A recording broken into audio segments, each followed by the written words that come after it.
Hello guys! For today's video, tara samahan niyo akong umakyat ng Baguio.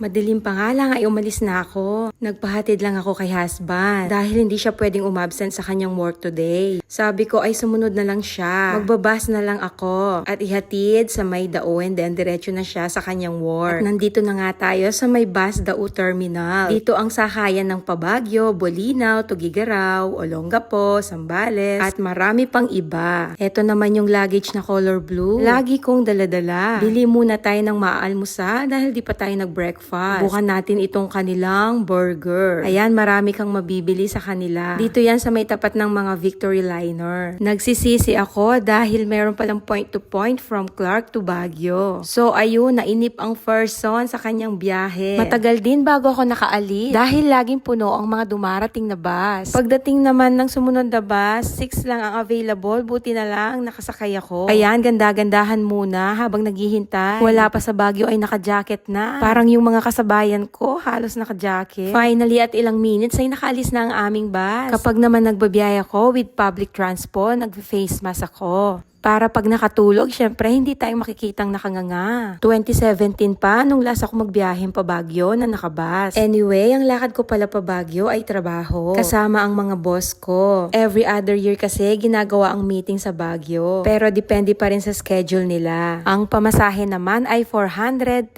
pesos from Dao to Baguio City. Iba pa rin talaga kapag naka-private car, mas mabilis. Ukoy, ningasakyan ko, tatabak yun. At maraming stopover. Lahat ata ng municipality ng Pangasinan ay nadaanan namin. And then, medyo nagtagal kami sa last stopover namin. After that, diretso ng paakyat sa Baguio. At ayan nga, nasa Baguio City proper na kami. Medyo nahilo ko sa biyahe na to, guys. Buti na lang, may baon akong poison. Ilang minutes na nga lang, ay malapit na tayo sa terminal. After ilang oras ng biyahe, finally, we're here. Pagdating naman dito sa terminal, ay pumila ako dito sa sakayan ng taxi. From here, sabi ko kay Manong, ihatid niya ako dun sa may isang kainan, which is medyo malapit na sa aming pag-stayan. From terminal to Outlook Drive, binayad ko ay 60 pesos. At dito nga ako nagpahatid sa may lemon and olives. Masarap ang sinaserve nilang food dito. Google nyo na lang for their menu. Tara, let's eat! Pagkakain ko naman ay nagbook na ako ng Grab. Feeling ko kasi walang masyadong dumadaan na taxi doon. By the way, mag-stay pala kami sa Baguio Country Club. Lahat ng expenses ko dito ay sagot pala ng aking employer. Thank you so much po for this experience. Ilang minutes nga lang ang biyahe from Outlook Drive to Baguio Country Club. And this is it. Nice to see you again, Baguio Country Club. 3 PM naman ang check-in nila dito pero medyo napaaga ako. Pero pwede nang mag-early check-in. Naghintay na lang ako sa kanilang bake shop. Then after ilang minutes, nag-text na sila sa akin na pwede nang pumasok sa room. Sa next video ko, ipapakita ko sa inyo ang aking room. Nagiba na kasi ang room nila. Halos renovated na lahat. 100 plus years na rin itong country club. Magaganda mga room nila dito at ang inaabangan ko dito yung breakfast buffet nila. Masarap ang sinaserve nilang food. Yun lamang po. Thank you for watching. Bye!